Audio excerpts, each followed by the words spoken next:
നമസ്കാരം, ഞാൻ രജനി അഭിലാഷ്. ആര് എന്തു പറഞ്ഞാലും എന്തൊക്കെ മാരണങ്ങൾ വന്നാലും ഞാൻ എൻ്റെ കസേര ഒഴിയില്ല. ഇതാണ് കിഫ്ബി സിഇഒ കെ.എം.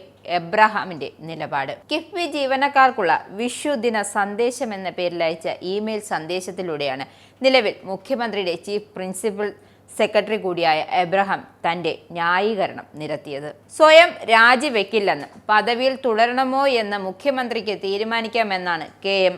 എബ്രഹാം പറയുന്നത്. കിഫ്ബിയുടെ തുടക്കകാലം മുതൽ സിഇഒ ആണ് എബ്രഹാം. എന്തായാലും മുഖ്യമന്ത്രിക്ക് സമയം അത്ര നന്നല്ല. കാരണം മകളുടെ മാസപ്പടി വിവാദം കത്തി നിൽക്കുന്നതിനാൽ തനിക്കെതിരെ നടപടി എടുക്കില്ലെന്ന് എബ്രഹാമിന് നന്നായി അറിയാം. അതുകൊണ്ടാണ് പന്ത് മുഖ്യമന്ത്രിയുടെ കോർട്ടിൽ കൊടുത്തിരിക്കുന്നത്.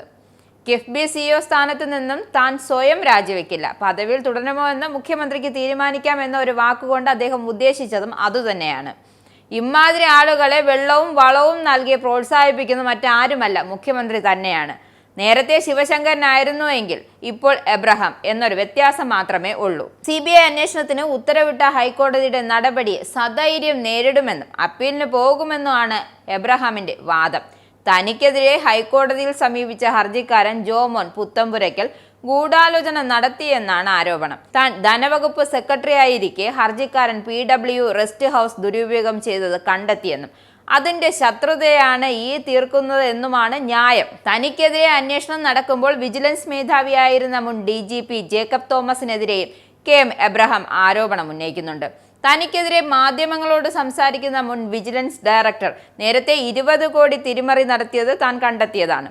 കിഫ്ബിയുടെ സിഇഒ സ്ഥാനം രാജിവെച്ചാൽ ഇവർക്ക് വിജയമാണ് സമ്മാനിക്കുകയെന്നാണ്. അതുകൊണ്ട് ഞാൻ രാജിവെക്കില്ല എന്നാണ് ന്യായം. ഓ അങ്ങനെ, ഇനിയും ഉണ്ട് മുട്ടാപ്പോക്ക് ന്യായങ്ങൾ ഒരുപാട്. ഹൈക്കോടതി വിധിയുടെ വിശ്വാസ്യതയിലും മുൻ ചീഫ് സെക്രട്ടറിക്ക് സംശയമാണത്രേ. തന്റെ സ്വത്തിന്റെ കാര്യത്തിൽ ഹാജരാക്കിയ രേഖകൾ കോടതി പരിശോധിച്ചോ എന്നാണ് സംശയമുണ്ടെന്നും വിധി വിമർശിച്ച് ഇദ്ദേഹം പറയുന്നുണ്ട്. വസ്തുതകളും രേഖകളും പരിശോധിക്കാതെ കോടതി അനുമാനങ്ങൾക്ക് പ്രാധാന്യം നൽകി ഓരോ രൂപയ്ക്കും കണക്ക് സൂക്ഷിക്കുന്നുണ്ടെന്നും തൻ്റെ ഭാര്യയുടെ അക്കൗണ്ടിലെ രേഖകൾ പൂർണ്ണമായും പരിശോധിച്ചില്ലോ എന്നാണ് വിമർശനം.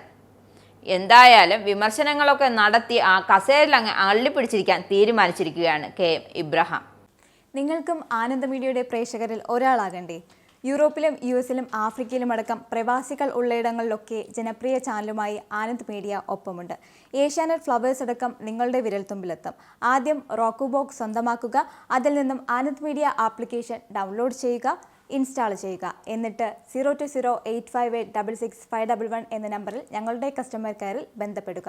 അല്ലെങ്കിൽ +91 735 660 3747 എന്ന നമ്പറിൽ വാട്സപ്പ് ചെയ്യുക. ആനന്ദ് മീഡിയയുടെ സേവനങ്ങൾ സ്വന്തമാക്കുക.